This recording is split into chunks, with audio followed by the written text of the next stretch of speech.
Guys, पिछले part में हमने देखा कि रोज यूनिवर्सल डायनेमिक्स का बनाया हुआ एक रोबोट था जिसे इंसानों के कामों में मदद के लिए डिजाइन किया गया था, पर रोज क्रैश की वजह से आइलैंड पर आ चुकी थी। वो जानवरों की मदद करना चाहती थी, इसीलिए उसने जानवरों की भाषा सीखी और सभी की मदद करने की कोशिश की, पर सभी उससे डर रहे थे। रोज ने एक गोसलिंग का ख्याल रखना शुरू कर दिया था, उसे ब्राइट बिल नाम दिया। ब्राइट बिल उसे ही अपनी माँ समझता था। रोज के पास 3 टास्क थे। उसे सर्दियों से पहले ब्राइट बिल को खाना, उड़ना और तैरना सिखाना था। फ्रैंक भी उसकी इस काम में मदद कर रहा होता है, जिससे ब्राइट बिल तैरना सीख चुका था। पर जब उसे पता चलता है कि उस रोज ने ही उसकी असली फैमिली को मारा है, तो उससे काफी नाराज हो गया। रोज के पास कोई रास्ता नहीं था, वो सिर्फ अपने टास्क को पूरा कर रही थी, पर कहीं ना कहीं वो भी ब्राइट बिल को अपना बेटा मानने लगी थी और उसने पूरी कोशिश की और ब्राइट बिल को उड़ना सिखाया, जिससे वो लॉन्ग नेक के झुंड के साथ माइग्रेशन पर निकल चुका था। ब्राइट बिल को भी अब एहसास था कि रोज उसके लिए माँ से भी बढ़कर है। वो इस बात को उसे बता नहीं पाया था, पर रोज भी वहीं पत्थरों पर बैठकर ब्राइट बिल का इंतजार कर रही थी। फिर अब हम देखते हैं कि सर्दियां स्टार्ट हो चुकी थी, जिससे उस आइलैंड पर बर्फ गिरने लगी थी। रोज अभी भी वहीं बैठी हुई थी, उसे अजीब सा फील हो रहा था। फ्रैंक भी अब वहां जाता है। वो रोज से कहता है कि तुम्हारे तीनों टास्क पूरे हो चुके हैं, इसीलिए अब तुम्हें अच्छा फील हो रहा होगा। रोज कहती है कि मैं खुश हूँ कि ब्राइट बिल अब अपने जैसे लोगों के साथ है और अब तुम भी इस आइलैंड पर अकेले रह सकते हो जहाँ हर कोई तुमसे नफरत करता है और तुम्हें मारकर खाना चाहता है। तो फ्रैंक भी हंसते हुए कहता है कि तुम भी इंसानों के बीच उस जगह पर जा सकती हो जो तुमने पहले कभी नहीं देखी और तुम्हें नहीं पता कि वहाँ तुम्हारे साथ क्या होगा। वो दोनों एक दूसरे को दोस्त मानने लगे थे और वो नहीं चाहते थे कि वो एक दूसरे से दूर हो। फ्रैंक को सालों बाद कोई दोस्त मिला था जिसके साथ वो अपने दुख दर्द को बांट सकता था, इसीलिए वो रोज से कहता है कि तुम फैक्ट्री वापस क्यों लौटना चाहती हो और तुम्हें किसने कहा कि तुम्हारा वापस जाना जरूरी है। रोज कहती है कि मैं नहीं जानती, पर शायद जिन्होंने मुझे बनाया है वो चाहते हैं कि मैं वापस उनके बीच लौट आऊं। तो फ्रैंक कहता है कि क्या तुम्हारी प्रोग्रामिंग तुम्हें वापस भेजना चाहती है? अगर तुम जाना ही चाहती हो तो मैं तुम्हें नहीं रोकूंगा। और अब सर्दियां स्टार्ट हो चुकी है, इसीलिए मुझे अपने बिल में जाना होगा, लेकिन अगर तुम यहीं रुक जाओ तो हम साथ मिलकर मौज मस्ती कर सकते हैं। रोज अभी भी ब्राइट बिल के बारे में ही सोच रही थी। वो उसे अपने बेटे की तरह मानती थी, पर कभी उसे ये बात जता नहीं पाई। वो फ्रैंक से पूछती है कि हम किसी को प्यार करते हैं या नहीं, आखिर ये कैसे पता चलता है? फ्रैंक कहता है कि अगर हम किसी से प्यार करते हैं तो उस प्यार को जताना जरूरी होता है। रोज कहती है कि अब देर हो चुकी है, ब्राइट बिल मुझसे दूर चला गया है, इसलिए मैं आखिर उसे अपना प्यार कैसे जताऊंगी? फ्रैंक कहता है कि मैं भी नहीं जानता। अब वो भी वहाँ से चला जाता है। वो अपने बिल में आकर बैठ जाता है क्योंकि सर्दियों की वजह से वो बाहर नहीं निकल सकता था। रोज भी अपने बनाए हुए घर में आती है और वहाँ ब्राइट बिल की एक ड्राइंग बनाती है और अब वो भी वहाँ से निकल जाती है। वो जंगल से होते हुए लगातार आगे बढ़ती जा रही थी। सर्दियों की वजह से अब बाकी जानवर भी अपने घर में जाकर छिप रहे थे। रोज एक ऊंची चोटी पर आकर अपने रिटर्न ट्रांसमीटर को ऑन कर देती है। वहीं अब हम यूनिवर्सल डायनेमिक्स के कंट्रोल सेंटर को देखते हैं, जहां उन्हें अब रोज का सिग्नल मिलने लग जाता है, इसलिए वो उसकी लोकेशन को ट्रेस करने लगते हैं। अब हम ब्राइट बिल को देखते हैं जो लॉन्ग नेक के ग्रुप के साथ लगातार आगे बढ़ रहा था। ब्राइट बिल को गिल्टी फील हो रहा था क्योंकि अब उसे भी एहसास था कि रोज ने उसे एक माँ का प्यार दिया, फिर भी वो उसे अपना प्यार नहीं जता पाया। लॉन्ग नेक उससे पूछते हैं कि तुम इतने परेशान क्यों हो? ब्राइट बिल बोलता है कि मैं किसी से कुछ कहना चाहता था पर कह नहीं पाया। लॉन्ग नेक उसे समझाते हैं कि तुम जिन्हें बताना चाहते थे शायद वो अभी तुम्हारी बात सुन रहे हो। कभी कभी दिल की बात दिल तक पहुंच जाती है। अब लगातार वो आगे बढ़ते रहते हैं, पर कुछ दिनों तक आगे बढ़ने के बाद मौसम काफी ज्यादा खराब हो जाता है। ये फ्यूचर का वक्त था जिससे अब वाटर लेवल काफी बढ़ गया था और ये सब ग्लोबल वार्मिंग की वजह से था, जिससे अब शहर पानी में डूब गए थे और सैन फ्रांसिस्को का गोल्डन गेट ब्रिज भी पानी में डूब गया था। लोग ने अपने साथियों से कहते हैं कि हम इस खराब मौसम का सामना नहीं कर सकते, इसीलिए हमें नीचे उतरना होगा और जब तक तूफान नहीं रुक जाता हमें नीचे ही रहना पड़ेगा। और वो नीचे मौजूद फैक्ट्री के अंदर आ जाते हैं, जो और कोई नहीं बल्कि यूनिवर्सल डायनामिक्स का ही रिसर्च सेंटर था। वहाँ वो एक फॉर्म में उतरते हैं जहाँ कॉर्न की फसल लगी हुई थी, जिसका रोबोट ख्याल रख रहे थे। लोग ने सभी को शांति बनाकर छिपे रहने को कहते हैं ताकि किसी को उनके बारे में पता न चले। वो कहते हैं कि जब तक बला नहीं टल जाती हमें यहीं डेरा डालना चाहिए और कोई भी आवाज नहीं करेगा। ब्राइट बिल को तभी वहाँ एक रोजम रोबोट दिखाई देता है जिसे देखकर वो खुश होता है क्योंकि उसे लगता है कि वो रोज है। वो उसके पास आता है और काफी खुश होता है, पर वो दूसरा रोबोट था और अब वहाँ दूसरे रोबोट्स भी आ जाते हैं जिससे ब्राइट बिल भी काफी डर जाता है और अब इमरजेंसी अलार्म भी बजने लगता है क्योंकि खेतों में घुस आए थे। इसीलिए अब कंट्रोल रूम में मौजूद वर्कर भी रोबोट को वहाँ भेजने लगते हैं। सारे घुस उन रोबोट से डरकर भागने लगते हैं। सभी रोबोट उन घुस को पकड़ने की कोशिश कर रहे थे जिससे वहाँ अफरा तफरी मच चुकी थी। लोग ने सभी को घबराने से मना करते हैं पर कोई भी घुस उनकी बात नहीं सुन रहा था और वो वहाँ लगे हुए कंट्रोल रूम से टकराने की वजह से वहाँ के मिरर टूटने लगते हैं। ब्राइट बिल को भी कुछ समझ नहीं आ रहा था क्योंकि रोजम रोबोट किसी को भी नुकसान नहीं पहुँचाते थे और उन लोग ने को भी यही कहता है कि इनकी प्रोग्रामिंग ही इस हिसाब से की गई है कि ये किसी को नुकसान नहीं पहुँचाते। लोग ने उसे कहते हैं कि तुम्हें इनसे डर नहीं लगता क्योंकि तुम रोबोट के साथ ही बड़े हुए हो, पर बाकी सभी घबरा रहे हैं। तुम नॉर्मल हो और इस वक्त सिर्फ तुम ही हो जो सभी को संभाल कर यहाँ से बाहर निकाल सके। वो उसे अपने पीछे आने को कहते हैं। अब वहाँ केचर रोबोट भी आने लगते हैं जो उन कुछ पर फायरिंग करना स्टार्ट कर देते हैं। लॉन्ग नेक ब्राइट बिल से कहते हैं कि मैं सभी को तुम्हारे पीछे जाने को कहूंगा और तुम्हें ही सभी को बाहर निकाल कर ले जाना होगा। और वो अपने दो गुज साथियों को ब्राइट बिल के पीछे जाने को कहते हैं जिससे अब सभी गुज ब्राइट बिल के पीछे आने लगते हैं। ब्राइट बिल को भी लगता है कि वो सभी को बचा सकता है। उसे अब बहुत अच्छी तरह से उड़ना आता था, इसीलिए वो सभी को अपने पीछे लेकर जाने लगता है और उन रोबोट्स के अटैक से बचाने लगता है। वो सभी को अच्छे से गाइड कर रहा था। इससे लॉन्ग नेक भी खुश होते हैं पर रोबोट उन पर अटैक करना बंद नहीं कर रहे थे और एक रोबोट ब्राइट बिल को निशाना बनाने लगता है, पर तभी लॉन्ग नेक उसके सामने आ जाते हैं और रोबोट को निशाना लगाने से रोकने लगते हैं, पर वो उसे रोक नहीं पाते और वो शॉट उन्हें लग जाता है। पर यहीं पर ये सीन कट हो जाता है और हमें रोज को दिखाया जाता है जो अपने बनाए हुए घर में वापस चली गई थी। उसे अचानक से कुछ बुरा फील होता है जिससे उसकी आँख खुल जाती है। उसके सीने में भी अब फीलिंग्स थी जिससे उसे एहसास हो गया था कि ब्राइट बिल खतरे में है। फ्रैंक भी वहीं मौजूद थी। वो दोनों एक दूसरे को आमने सामने देखकर डर जाते हैं, पर जब फ्रैंक को एहसास होता है कि वो रोज है तो वो काफी खुश होता है। रोज अब वहाँ वापस से बॉन फायर को जला देती है। फ्रैंक उससे पूछता है कि तुम यहाँ क्या कर रही हो। रोज बताती है कि मैंने अपना ट्रांसमीटर ऑफ कर दिया। भले ही ब्राइट बिल मुझे पसंद ना करता हो पर मैं पक्का करना चाहती थी कि वो अपने माइग्रेशन में सफल रहे। फ्रैंक कहता है कि तुम्हारे मन में ब्राइट बिल को लेकर फीलिंग्स है, तुमने उसे एक बेटे की तरह पाला है। रोज उसे कहती है कि मुझे तुम्हें यहाँ देखकर काफी अच्छा लगा पर तुम अभी तक सोए नहीं हो। फ्रैंक बताता है कि बाहर का मौसम काफी ज्यादा खराब है, इतना ज्यादा खराब कि आज तक मैंने इतनी ज्यादा ठंड का एक्सपीरियंस कभी नहीं किया जिससे मुझे बाहर बहुत सर्दी लग रही थी। रोज भी देखती है कि बाहर बहुत ज्यादा बर्फ गिर रही है और सब कुछ बर्फ में जम चुका था। रोज फ्रैंक से पूछती है कि क्या बाकी के जानवर भी खतरे में होंगे। फ्रैंक आइलैंड के सभी जानवरों से नफरत करता था, इसीलिए वो किसी को बचाना नहीं चाहता था, पर रोज के कहने पर वो मान जाता है और वो बाकी के जानवरों को बचाने के लिए बाहर आ जाते हैं। फ्रैंक रोज से कहता है कि तुम सभी जानवरों को बचाना क्यों चाहते हो। रोज कहती है कि इस आइलैंड के जानवर मुझे भी पसंद नहीं करते, लेकिन इस वक्त सिर्फ हम दोनों ही उन सभी को बचा सकते हैं। अब फ्रैंक जल्दी से सभी को ढूंढने लग जाता है। वो सबसे पहले इस स्कंक एनिमल को बचाते हैं और उसके बाद वो जंगल के बाकी जानवरों को बचाकर अपने इग्लू में लेकर आने लगते हैं। पिंक टेल भी अपने बच्चों के साथ एक पेड़ के अंदर छिपी हुई थी। रोज भी उसे अपने साथ ले आती है। रोज सभी जानवरों को बचाना चाहती थी, इसीलिए वो पहाड़ पर मौजूद थंडरबोल्ट को भी अपने घोंसले से ले आती है। वो बीवर की भी जान बचाती है जो पेड़ में ही बर्फ में जम गया था। साथ ही वो समुद्र में मौजूद ओटर को भी बचाकर अपने घर में ले आती है। सभी पशु पक्षी उस घर में आ चुके थे। रोज की हालत भी अब काफी ज्यादा खराब हो चुकी थी। सभी को बचाते हुए उसे काफी सारी परेशानियों का सामना करना पड़ा था और अब सिर्फ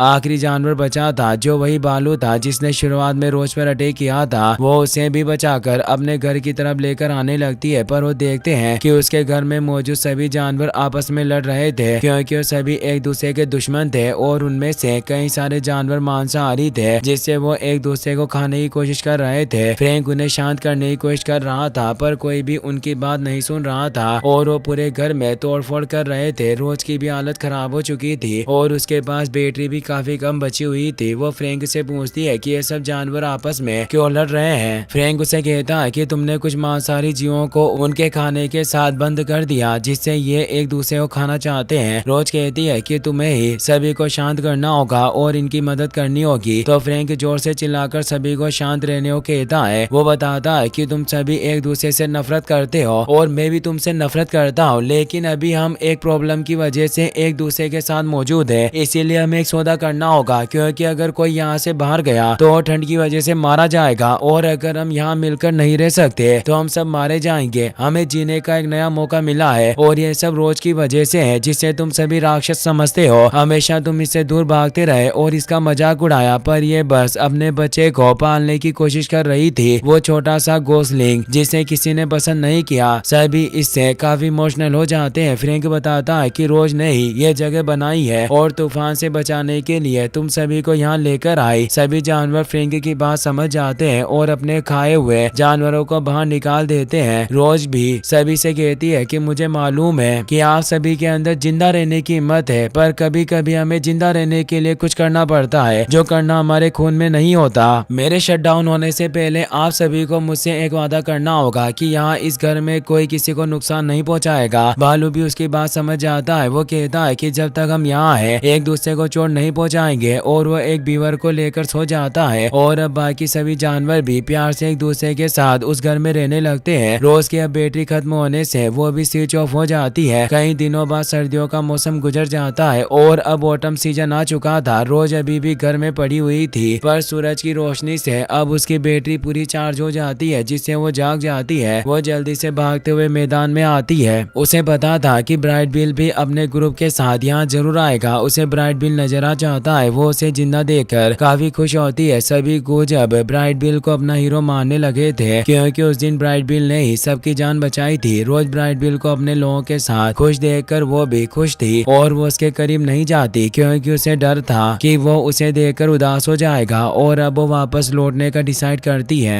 फ्रैंक भी अब ब्राइटल बिल के पास आ जाता है और उसे जल्दी से आकर गले लगा लेता है। वो दोनों एक दूसरे को देखकर काफी खुश थे। ब्राइटल बिल फ्रैंक को बताता है कि मैं माइग्रेशन में कामयाब हुआ, साथ ही मैं सभी को वापस घर भी ले आया, पर फ्रैंक को वहाँ लॉन्ग नेक नजर नहीं आता, इसलिए वो ब्राइट बिल से उसके बारे में पूछता है। ब्राइट बिल उदास हो जाता है क्योंकि उस दिन रोबोट से सभी को बचाने की वजह से लॉन्ग नेक मारा गया था। ब्राइट बिल फ्रैंक से कहता है कि रोज वहाँ है। फ्रैंक कहता है कि वो तुम्हारे लिए यहीं रुक गई, पर फ्रैंक देखता है कि रोज वहाँ नहीं है। ब्राइट बिल जल्दी से रोज से मिलने के लिए घर पर आता है, पर वहाँ पर भी रोज नहीं होती। रोज दरअसल अपने बनाए हुए रोड पर वापस आ गई थी और अब यूनिवर्सल डायनेमिक्स की सर्चिंग टीम भी रोज को लेने आ गई थी। उस शिप से एक रोबोट आती है जो बताती है कि मैं वोंड्रा हूँ और मैं यूनिवर्सल डायनेमिक्स के टूटे फूटे रोबोट्स को रिपेयर करने का काम करती हूँ और मैं तुम्हें यहाँ लेने आई हूँ। और वो रोज को देखकर काफी खुश थी। वो बताती है कि तुम हमारे लिए काफी खास हो, क्योंकि तूफान में गायब हुए 6 रोबोट में से सिर्फ तुम ही बची हो। हमें पहले भी तुम्हारा सिग्नल मिला था, लेकिन फिर वो सिग्नल लॉस्ट हो गया। वो देखती है कि रोज ने वहाँ एक पूरी सड़क बनाई हुई है। रोज कहती है कि मैं बस यहाँ अपना काम कर रही थी। रोज कहती है कि इस आइलैंड पर सिर्फ जानवर रहते हैं, फिर भला तुम यहाँ काम कैसे कर सकती हो। रोज कहती है कि यह बताना थोड़ा मुश्किल है। तो वोंड्रा कहती है कि हम यही सब जानना चाहते हैं, तुम्हारी इन्फॉर्मेशन हमारे लिए काफी जरूरी है। और अब वो उसे शिप पर लेकर जाने लगती है, पर तभी वहाँ फ्रैंक आ जाता है जो उसे कहता है कि ब्राइट बिल तुमसे बात करना चाहता है। रोज जल्दी से शिप से छलांग लगा देती है। वोंड्रा उसे वापस आने को कहती है, पर रोज फ्रैंक को लेकर वहाँ से भागने लगती है। वोंड्रा गुस्से में अपने रोबोट्स को रोज को पकड़ने के लिए भेज देती है। रोबोट अब रोज का पीछा करने लगते हैं। रोज के साथ अब पूरे आइलैंड के जानवर भी थे जो उसकी बचकर भागने में मदद कर रहे थे। वो सभी एक ग्राउंड में आ जाते हैं। अब ब्राइट बिल भी रोज के पास आ जाता है। वो उसे देखकर खुश था और कहता है कि मैं आपसे काफी सारी बातें करना चाहता हूँ, पर वहाँ रोबोट्स आ जाते हैं। रोज अपने साथियों से कहती है कि ये मुझे घर लेकर जाना चाहते हैं, तो सभी जानवर कहते हैं कि अभी यही तुम्हारा घर है। रोज भी उन रोबोट से कह देती है कि यह भी यही मेरा घर है, मैं एक वाइल्ड रोबोट हूँ। और अब वो जानवर उन रोबोट से फाइट करने लगते हैं और उन्हें डिस्ट्रॉय करने लग जाते हैं। रोज भी उन रोबोट को खत्म करने लगती है और वो बहुत जल्दी से सभी रोबोट्स को खत्म कर देते हैं। सभी जानवर इससे खुश होते हैं, पर तभी वहाँ एक तेज ब्लास्ट होता है, क्योंकि वोंड्रा वहाँ मौजूद सभी रोबोट्स को ब्लास्ट करने लग गई थी, जिससे तेज विस्फोट हो रहे थे और अब पूरे जंगल में आग लगना शुरू हो जाती है। वोंड्रा अपने शिप से रोज को भी ऊपर ले लेती है और उसे वहाँ से लेकर जाने लगती है। सभी जानवर इससे काफी परेशान होते हैं। ब्राइट बिल अब सभी घोस्ट को लेकर उस शिप के पीछे जाता है। अब पूरा जंगल में भी आग लग जाती है। वोंड्रा ने शिप में रोज को बंद कर दिया था। रोज उससे पूछती है कि तुम मेरे साथ क्या कर रही हो। वोंड्रा बताती है कि तुम्हें एक नई जिंदगी दी जाएगी, पर उससे पहले तुम्हारे अंदर जो भी इंफॉर्मेशन मौजूद है उन्हें हम बाहर निकाल लेंगे, क्योंकि तुम बदल गई हो। तुमने जो भी डेटा इस आइलैंड पर इकट्ठा किया है वो यूनिवर्सल डायनेमिक्स के लिए बहुत ही ज्यादा कीमती है। और अब वो उसके सारे डेटा को बाहर निकालने लगती है। रोज उसे अपनी यादें लेने से मना करती है, पर वोंड्रा सारी यादों को निकालकर उसकी मेमोरी को इरेज करने लगती है। अब ब्राइट बिल भी सभी गूंज को लेकर उस शिप के आगे पहुंच चुका था। वो सभी गूंज उस शिप के मिरर को तोड़ रहे थे। ब्राइट बिल ऊपर जाकर शिप पर डाइव मारता है, जिससे वो शिप के अंदर आ जाता है और इससे उसका एक पंख डैमेज हो जाता है। ब्राइट बिल रोज को ढूंढने लगता है। उसे रोज नजर आ जाती है, पर उसकी सारी यादों को मिटा दिया गया था। ब्राइट बिल उसे इस हालत में देखकर काफी दुखी होता है। वो उसे उठाने की काफी कोशिश करता है और वहीं बैठ जाता है। वो कहता है कि तुमने अनजाने में मेरी फैमिली को खत्म किया था, उसमें तुम्हारी कोई गलती नहीं थी। बस ये मायने रखता है कि तुमने एक माँ की तरह मेरा ख्याल रखा। और उसे आई लव यू कहता है। इस फीलिंग्स की वजह से रोज वापस होश में आ जाती है और वो भी ब्राइट बिल को आई लव यू कहती है और अब वो दोनों शिप से भागने लग जाते हैं। वहीं सारे जानवर भी अब बीवर के पास आते हैं, जो जंगल में मौजूद सबसे बड़े पेड़ को काट रहा था। वहीं वोंड्रा भी रोज को भागते हुए कैमरे में देख लेती है। वो उसे रोकने आती है और वो ब्राइट बिल को मारने की कोशिश करने लगती है। रोज उसे ऐसा करने से मना करती है। वोंड्रा कहती है कि हम तुम पर रिसर्च करना चाहते हैं, इसके लिए जरूरी नहीं है कि तुम दोनों जिंदा रहो। तुम्हारे बीच एक अजीब सा कनेक्शन है। और वो उसे शूट करने लगती है, लेकिन तभी रोज अपने हाथ को लीवर पर फेंक देती है, जिसे ऑन करने से वहाँ पावरफुल मैग्नेट ऑन हो जाता है, जिससे वोंड्रा चिपक जाती है। वो कहती है कि तुम आज तो बच सकती हो, पर यूनिवर्सल डायनेमिक्स के लोग जब तक तुम्हें हासिल नहीं कर लेते तब तक हम तुम्हें लेने के लिए यहाँ आते रहेंगे। और अब वोंड्रा हाई प्रेशर की वजह से खत्म हो जाती है। अब वो शिप भी क्रैश होने लग गया था। ब्राइट बिल का भी पंख टूटने से वो उड़ नहीं सकता था, इसीलिए रोज उसे लेकर नीचे छलांग लगा देती है और उसे खुद के ऊपर रख लेती है ताकि वो सेफ रहे। और अब जंगल के जानवरों ने भी पेड़ को पानी में पटककर पानी का रुख जंगल की तरफ कर दिया था, जिससे पानी से आग बुझने लगती है और रोज भी उस पानी में ही जाकर गिरती है, जिससे रोज और ब्राइट बिल बच जाते हैं। सभी जानवर काफी खुश थे, पर जंगल में उस आग से काफी बर्बादी हुई थी। सभी जानवर बातें करते हैं कि अगर वो रोबोट फिर से यहाँ आए तो हम उन्हें फिर से मार देंगे। रोज अपने घर पर आ जाती है, जो भी आग की वजह से बर्बाद हो चुका था। रोज जानती थी कि जब तक वो यूनिवर्सल डायनेमिक्स में वापस नहीं जाएगी, यूनिवर्सल डायनेमिक्स की सर्चिंग टीम उसे लेने आती रहेगी। फ्रैंक कहता है कि वो चाहे कितनी भी बार तुम्हें लेने क्यों ना आ जाए, पर हम हर बार उनका मुकाबला करेंगे। रोज कहती है कि इसकी जरूरत नहीं है, क्योंकि मैं खुद उनके पास लौट जाऊंगी ताकि तुम सभी सेफ रहो। ब्राइट बिल कहता है कि वो लोग तुम्हारी यादें मिटा देंगे, जिससे तुम हमें भूल जाओगे। तो रोज बताती है कि शिप में वोंड्रा ने मेरी पावर को कट कर दिया था, पर मैंने फिर भी तुम्हारी बात सुन ली थी, क्योंकि अब मैं अपने दिमाग से नहीं बल्कि दिल से सोचने लगी हूँ, इसीलिए वो मुझे कभी नहीं बदल पाएंगे। तुम सभी मेरी वजह से साथ रहना सीख गए हो और मेरे जाने से तुम सभी सुरक्षित रहोगे, पर सभी से दुखी थे। फ्रैंक कहता है कि तुम मेरी इकलौती दोस्त हो और मुझे तुम्हारी जरूरत है। बालू रोज की बात समझ गया था। वो फ्रैंक को समझाता है कि अब से